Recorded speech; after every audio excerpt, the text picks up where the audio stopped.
morning again, church. It's a real pleasure for me to be here. You know, for 13 years I pastored a church out in the high desert. It's exactly like this inside. With the beams, the first thing I saw when I came in was the beams and 2 rows of pews. Mother's room, everything was exactly the same. So probably built by the same people, church builders. And it's a pleasure to be here today. You know, I had a late calling in life. I was 39 years old when the Lord called me.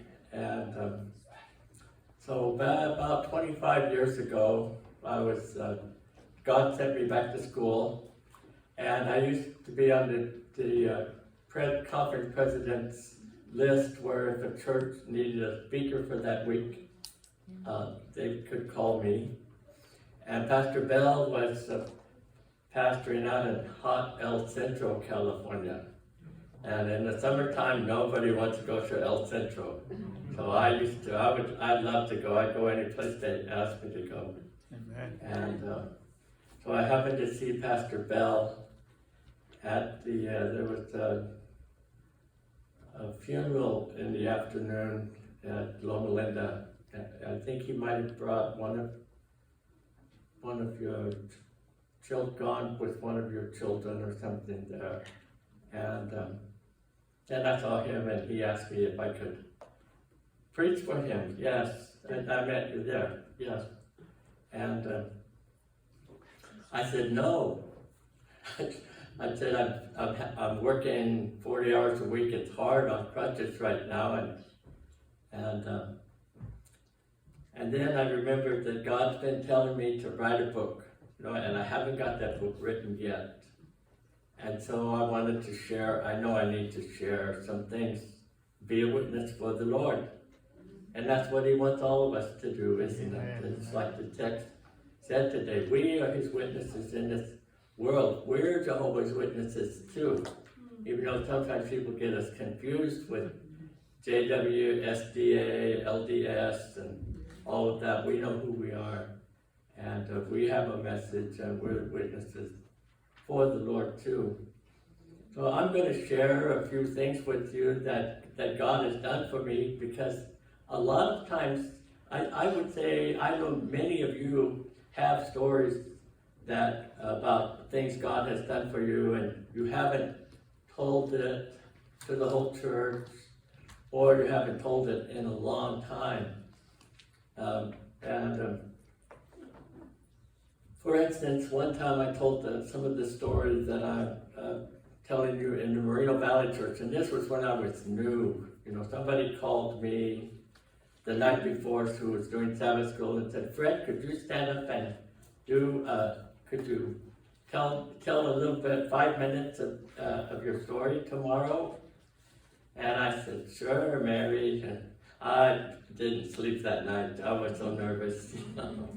And but after I told the story, a week or two later, there was a medical student from Loma Linda, and he called me in the foyer. He called me over to the corner, and he said, Fred, you know, ever since you told that story, I felt so guilty, because I know I've seen an angel. I had an angel appear to me, and you know, as I'm going to school to be a doctor, if I told that story, they would have me evaluated, mentally evaluated. And sadly, that's the way it is in our time, you know. But God, they said that Jesus was crazy, it had a demon or something, and they will say the same things about us. But people told the stories 2,000 years ago and longer, and it's important that we tell our stories too. And I'm going to talk, what time are you used to quitting here? About 12:15? Yes. Something like that? What's the best time? 12? 1:30. Whenever you're done. We do have potluck afterwards too. So I forgot When? to make an announcement. We do have potluck afterwards. So. Okay. So I better quit on time. That doesn't need much time to. No, But But we can go as far as 12:30 wherever. But you I'll want. just You know, I'll keep preaching to you after it's over. You'll keep hearing my voice. Stand up and be a witness There you go. for the Lord. Take the witness stand. Amen. And so another text that I might share with you is, I wrote a few notes last night on one of those free tablets that comes in the mail. They're all over my house. 2 Corinthians 12, verse 2.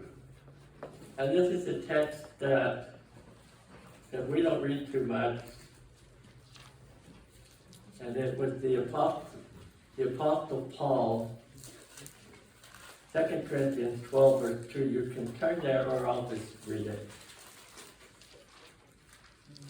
And this is Apostle Paul says, I know a man in Christ who 14 years ago was caught up to the third heaven. That means it's like this. The first heavens is the sky above us, and the next heavens is space, and the third heaven is where God lives. Amen. He was caught up to the third heaven, whether he was in the body or outside of the body, like in the spirit, the Bible referred to it. I do not know. God knows. You know, often if we can explain it, it wasn't a miracle. You know, because God can do anything, any way. And you know the fantastic things we're able to do these days with communications and other things. Just imagine there's no limit to God and what he can do. And I know that this man, whether in the body or apart from the body, I don't know, but God knows, was caught up to paradise. He heard inexpressible things a man is not permitted to tell. And I will boast about that man, but I will not boast about myself, except about my weakness. Even if I should choose to boast, I would not be a fool, because I would be speaking the truth. But I refrain, so no one will think more of me than is warranted by what I do or say. To keep me from becoming conceited because of these surprisingly great revelations, there was given to me.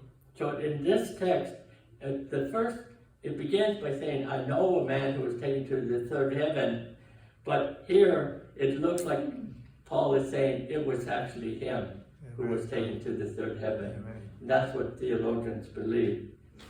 To keep me from becoming conceited because of these surpassingly great revelations, there was given to me a thorn in the flesh, a messenger of Satan, to torment me.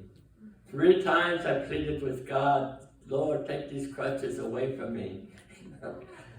And the Lord said, my grace is sufficient for you. My strength, my power is made perfect in weakness. Therefore I boast all gladly about my weakness, so that Christ's power may rest in me. And it ends with saying, but when I am weak, then I am strong. And but my story begins with 1989. I believed in God, but I didn't know God like I do today.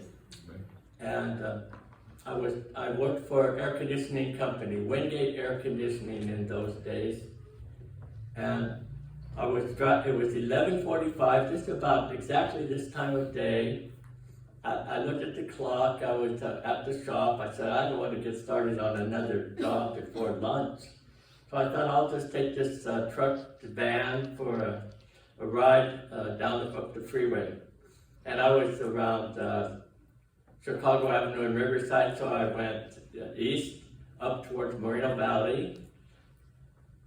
And when I got up towards the top of the grade there, all of a sudden, I'm not aware of the van anymore.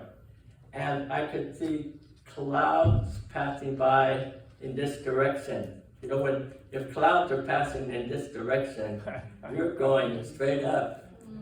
And And my body felt like I was 10 years old again. You remember how good you felt? Some of you are 10. When you get my age, it's a good fond memory of doing somersaults and playing outside until, mother called you in. You didn't even want to stop to eat dinner. And I felt God let me experience that of feeling that good. And then the story continues, and the next moment, then I was in a big place, and it was kind of had white walls like this. And I felt about as big as a bowling ball, because in front of me there was what I would call a spirit. Especially now after reading the Bible, it's shaped like a rocket, sort of. And beside the spirit, there was an image of my two grandfathers. They were on his right. They had always told me, Freddie, you should go to church. And then the spirit, he spoke 3 words to me that day. He said, I am God. And he turned, and I was right back on the freeway. But I knew I'd had an encounter with God, and that was the turning point of my life. And a couple of weeks went by. I think he did it in the middle of the day, so I know it wasn't a dream. A couple of weeks went by, and I went into my room during the daytime, and I just kind of bored on a Sunday, and I sat down on the bed or something, and I put my hand in the air and I said, God, could you help me with your great strength? And I felt a hand take a hold of my hand, and he let me know it was the hand of Jesus, and that my faith in him would help me. And so there within 2 weeks, I had God introduce himself to me, or maybe it's the Holy Spirit, or God and the Father and the Son are all one. It's hard to explain the Trinity, but he appeared as the Spirit. And I had to introduce, this is my son, believe in him. And I had no Bible, no church, no Christian friends that I knew of. They didn't talk about being Christians at that time. This is 34 years ago. And so from then on, every day, every morning, I knew God was with me. If I said a little prayer, somehow God would let me know through the day that he was with me. And this went on for months, and my lifestyle was changing. I had been divorced. My wife was a legal secretary, and she ran off with one of the lawyers, and so I was kind of left alone and looking for love, and when God found me, love found me, the love I needed, yes. And so after 6 months or so, I started thinking, well, maybe God was helping me with this thought, but he didn't say it. I started thinking, if God is with me, maybe I should be going to church. And so people often ask, well, how did you become a Seventh-day Adventist?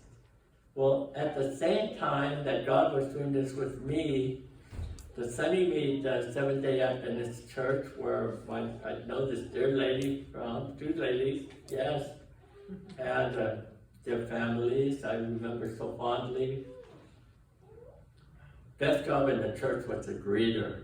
We had a pastor who wanted somebody to be the outside greeter, and nobody wanted to do it. So at that time, I think I was head deacon or elder or something, and I said, I will do it. And for years, I would be out in the parking lot and be the first person people met. I knew everybody's names, their children's names, and it was so good.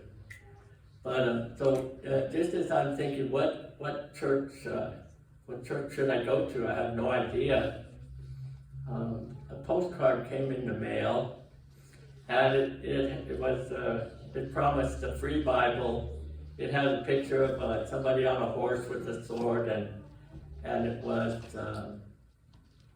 interesting. So at the last minute, I went, it's just the way I was doing things then. The very last minute, I just think, oh yeah, it's time. Maybe I can still get down there in time. And they had it in a school, and it was the Adventists, of course, and they gave the Bible on the second night to see if you were coming back. The big serendipity study Bible, and that night I took the Bible home, and even though I had to be at work at 6 in the morning, I read the whole book of Revelation the first night, and nobody told me that's not where you start reading the Bible. But God had already been a believer out of me, so the talk in Revelation about the horses are in blood up to their bridles, and I'm thinking, well, I don't understand this, but I believe it. And I think that's the way we need to read the Bible, isn't it? Maybe we don't understand everything, but believe it, and understanding will come. Until that first year, I loved going to church. The people in sending me church were just like you, so nice. It's a small enough church where everybody gets a hug. And I was telling someone here earlier that now I'm a member at Loma Linda, and I can't remember the last time I got a hug at Loma Linda. Maybe only my granddaughter or somebody run up to me, because it's just so big, such a big church. People don't know you like this, and they're refined. And I love a smaller church. Yeah, you really don't realize the treasure that you have right here, just being yourself. Yeah. I forgot to say that I think I wanted to tell you that I did say that I pastored a church for 13 years, and right now I've also been a hospital chaplain for the last 15 years, and for about 7 years I was overlapping pastor and chaplain at the same time. That's not uncommon, especially because the little church I pastored, it only paid about half pay, and so I really enjoyed the chaplaincy and taking a little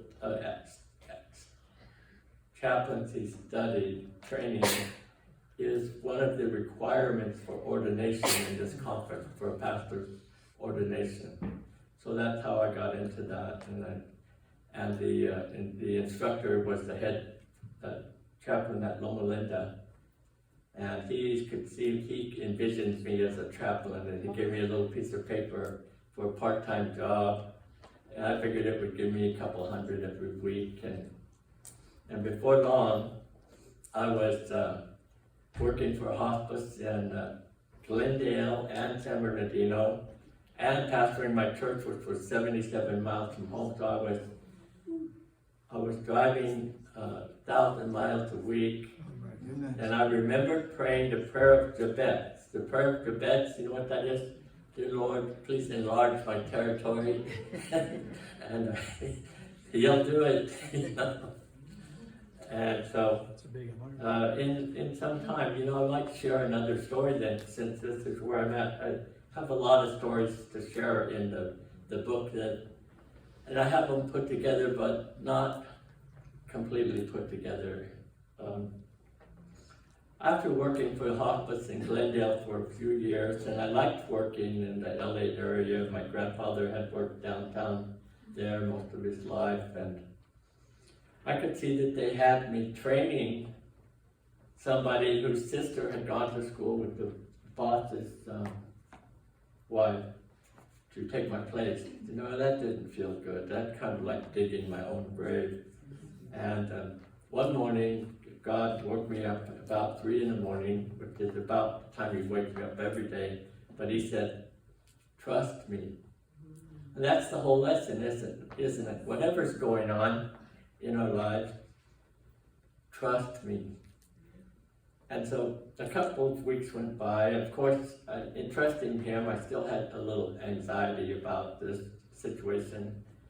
He woke me up and He said, if you know that I love you, why would you worry? You know, that took me so much deeper. Not just believing that all things are possible with God, but believing in His love. And that's what He really wants to take us deeper and deeper and deeper. And then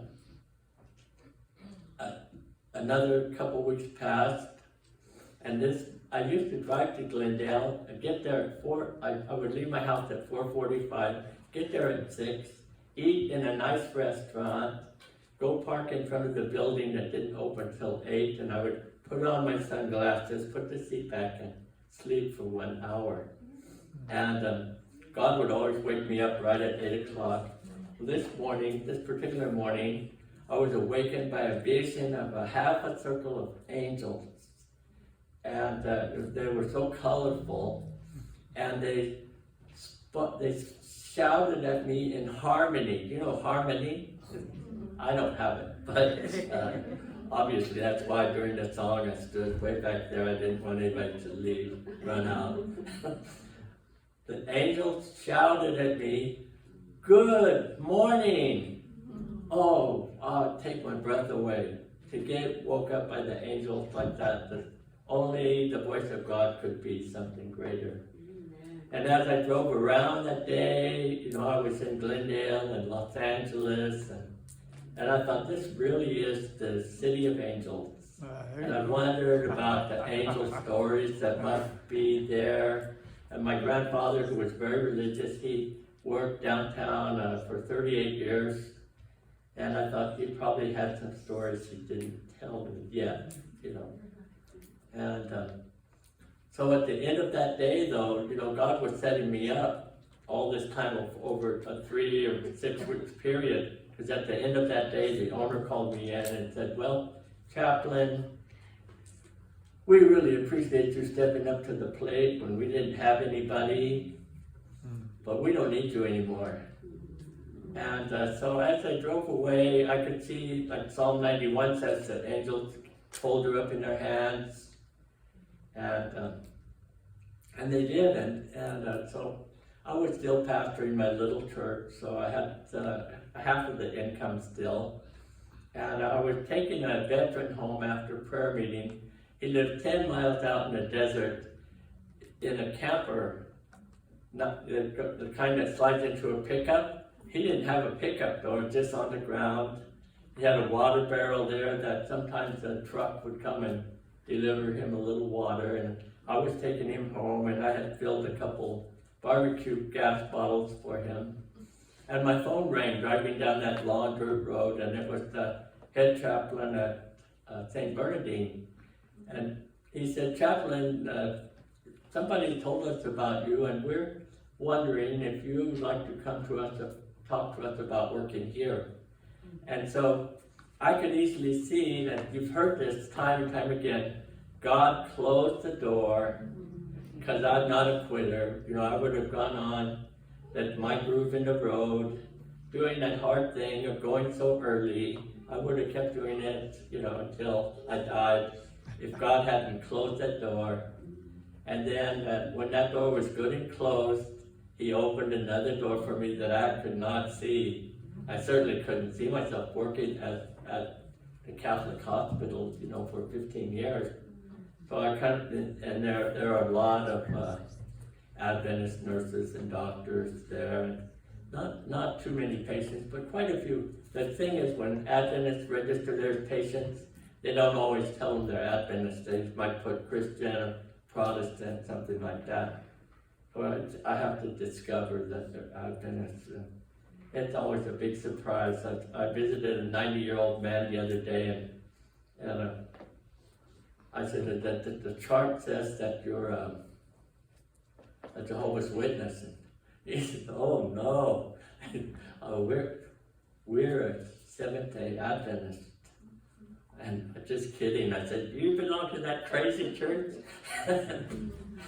And before he got too shocked, I said, "I'm an Adventist too." I'm an Adventist pastor, and I found out that he was a pastor too. So I'm not going to have a lot of time to tell many more stories, but I'm actually just getting warmed up. But let me see if I could think of one good one. I made some notes here. We could go for a while, so. Let's see. Well, you know, Adventists don't believe in unions too much, but I'm not, I'll just say that a couple of years ago, I had the opportunity to join the union. I was working at St. Bernardine and Community Hospital of San Bernardino, and the other chaplain there had talked to the union, and they agreed they would represent us, but both of us would have to vote and agree on it. And so I prayed about it. I wondered, well, chaplains, I understand how the nurses have some power. If we don't come to work, you're going to be in trouble, but pastors, chaplains don't have too much power like that, because somebody could call their own pastor, or, you know what I mean. But I prayed, I prayed, God, what do you think? And he spoke to me the night before, and he said, blessed is the person who finds peace without drawing a line in the sand. And so I knew that meant that he didn't think it was a good idea for me. And so I voted no, and so I told the other person I voted no, so she voted no also. But that kept us from being in the union, which if you're in the union, I'm not against it either, but they do a lot of good. One time, when I was younger, I had time to go to a lot of concerts and things. I even saw Elvis in person one time. You could imagine the crowd around Elvis. It was in Long Beach. He was about 40 years old when he came back from a little short retirement. And I remember seeing country singers where they had all 7 top country singers at Angel Stadium one afternoon on a Sunday. And when Merle Haggard started singing a certain song, the whole stadium started shaking because people were moving with the rhythm. They don't do that during the baseball games. And they thought we were having an earthquake. They had to ask people to sit down. And so one time at wake-up time, God gave me this dream where I was to sit down in this big stadium, this huge stadium, and I was like high and in a corner to where I could see the people on both sides of me were so excited. And the point of this dream was, what are these people so excited about? And so I looked down in the infield, and there was a platform, and there was Jesus taking his seat upon this big throne. God was showing me heaven is going to be a very exciting place, Fred, because, everything in this world is only a foretaste of what's in the next world. All the excitement that we've known, we're going to be more excited than probably the excitement in heaven these bodies couldn't take. But we're going to have a new body, we're going to feel good, great, and we're going to be worshiping God in person. That will be the first true worship I think we truly have, when we're in person with Him. Another time God spoke to me, and He said, because the pastor, what it's like, ladies, what it's like that every time you're wondering, what am I going to cook for dinner? Yes. What am I going to cook my family for dinner this week or tomorrow or something? I cook about once a week or less. And so one time it's very important that I felt God had come behind me. I was at my desk and it was night. And He said, assure them of my love. Oh, that was the easiest sermon I ever preached, and the most important one to God, that He always wants us to know how much He loves us. He always loves us, you know. And yeah, that wasn't really the story I was going to tell, but there was another time. That's more important about God's love. You know, even sometimes I feel this suffering with the crutches and a broken leg. It's been 1 year since I broke my leg. I was in the mountains with the adventurers and fell down, and it was just time, I just got up there in time for church, and I tripped over this rock. It's standing up in the parking lot. I was getting over having a broken foot, and then I tripped over a rock and broke the other leg. And so I had to go down the hill into Palm Springs in a little red rescue truck, and spent a week there with the hospital. But we're just about to have I had a 1 year anniversary 2 weeks ago, and I started to tell God. I was gonna say it's been a hard week, a hard year, but I stopped. You know, something stopped me, and I said, because sometimes we don't look at the good part. I said, Lord, you know, being off work for 9 months with full pay, that wasn't so bad, you know. And you know, other things, it could have been my head that got broken. Every time I broke this leg in 5 places when I was young, and I had on a motorcycle accident when a car turned left in front of me. I was 16 years old, 50 miles an hour head on into a big Ford, 65 Ford, and all I did was break my leg in 5 places, but it really should have been my head. I wasn't wearing a helmet, and God saved my life. You know, we all have stories like that, and how God saved our lives time after time when we really looked like it. It wasn't luck. I'm running out of time here, so I'm going to quit. I think the ladies... We got more time. I mean, you have more time? Yeah, you can go another 15 minutes. Food's not burning? Well, after, one time I prayed,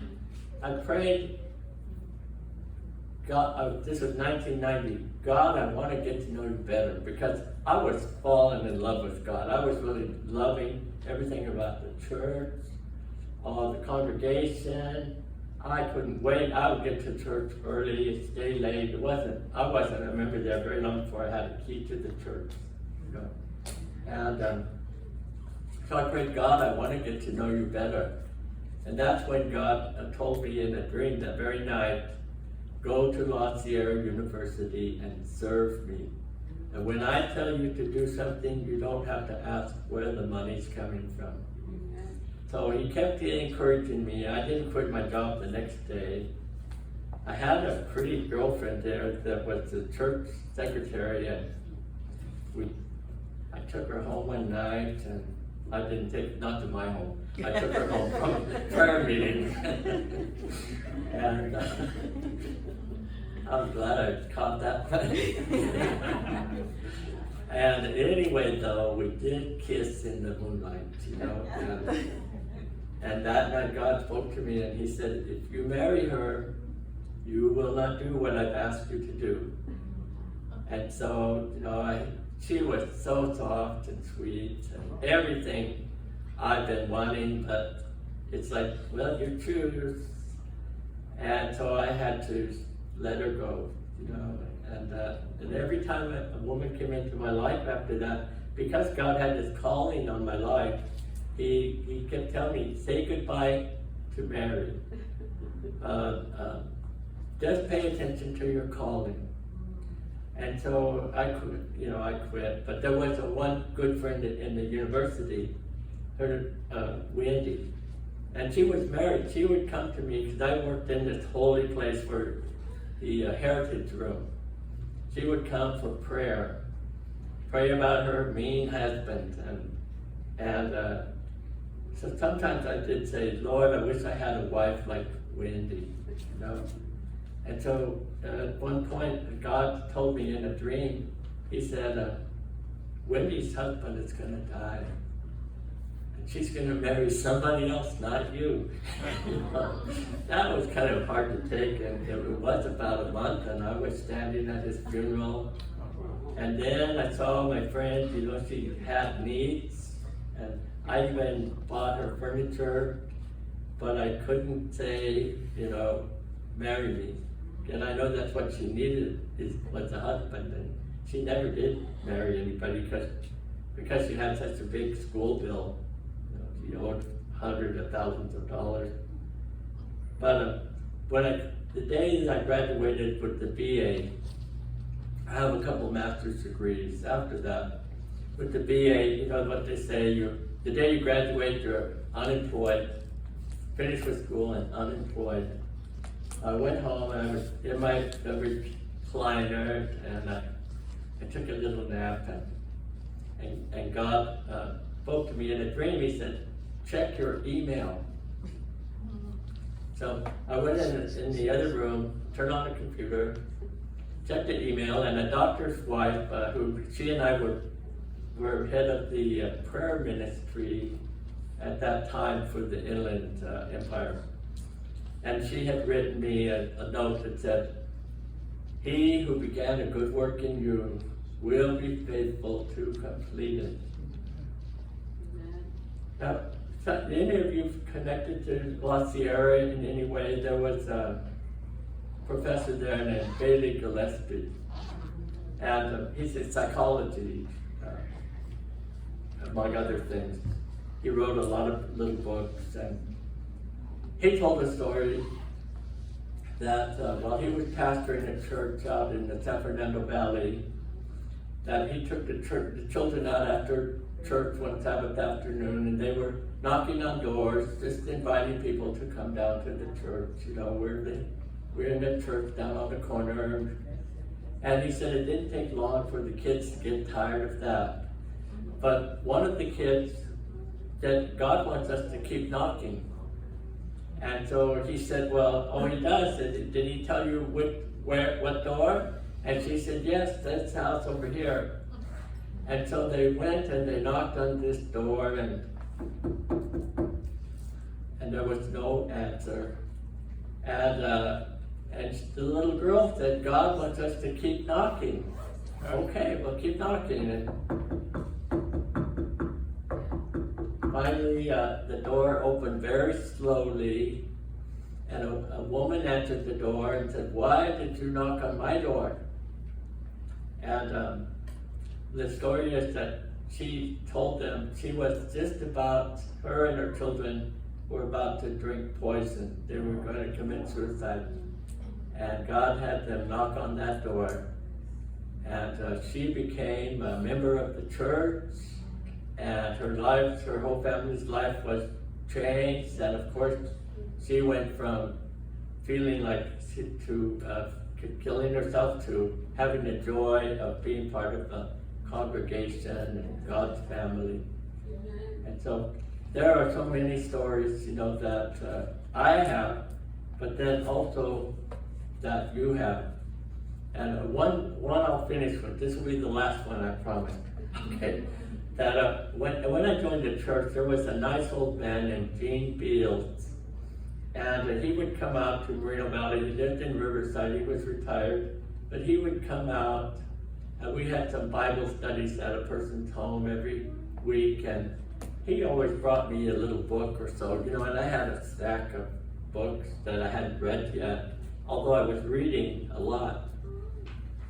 The book he gave me was called Incredible Answers to Prayer. And I could see that the person that wrote the book, his job was going around the city selling ads for the Yellow Pages.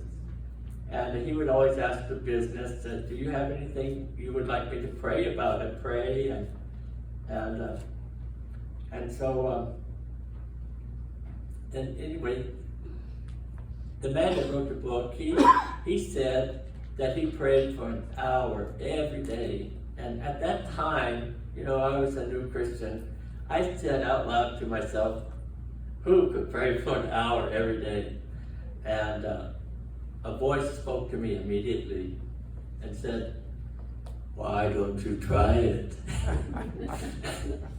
And the next morning, God woke me up at 3 o'clock, and we started waking up at 3 o'clock every day for the rest of my life.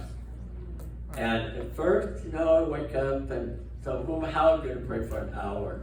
I wake up and I pray for every person I ever knew, in-laws, outlaws, friends, enemies, everybody, all the schools I ever went to, and then in a little time though, it got to where I was building a relationship with God, because communication builds relationship. Here, just like in a short time, I kind of know you a little bit, whereas I didn't know you at all. And so I talked a 30 minutes, 35 minutes, and imagine talking to God for 1 hour every day for a week, even for a month, 6 months, for a year, 10 years. But it didn't take long before I got to where when I went to bed the night before, I was really looking forward to my prayer time in the morning.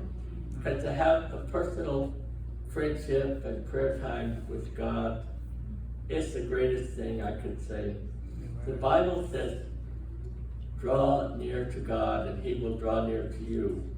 And that prayer is probably your personal prayer and worship. Those are probably the two key things, then reading the Bible. But we need all of them. If you didn't have any of those, or if you could only have one, I think prayer is the most important one, because connecting to God. But they all come together, I think. And if we love God, everything's going to be in place, But the love is something that can grow, isn't it? That keeps growing and growing. And so, one time, 1 hour wasn't quite enough. And these days I work on Sundays. For the last 5 or 10 years I've worked Sundays. But, so one Sunday, I kept praying longer, and I prayed maybe a couple of hours. And then I think the enemy was able to inject some thought that didn't belong there. And I ended my prayer, and I felt a little bit discouraged, and I went back to the recliner. It's like my place for psychological evaluation of myself. And Jesus appeared to me in a vision, and He was dressed exactly as we think He would be, as a high priest. He had on the high priest outfit, and He said, "You don't think that I know what you're going through. I understand everything that you go through." And that is so biblical, that we have a high priest who is God, but He became a human being. He knows what it's like to do all the things we do, and a lot more. And He had a much harder life than we do. But He's our friend. I love that children's story. He's our friend. Yes. So those are all the stories I'm going to share for today. Someday you might see a book on the shelf, Pastor Fred Self. I'm not sure what I'll call it yet. Let's see, this is we're going to have our hymn, closing hymn, A Mighty Fortress. This hymn was written by Martin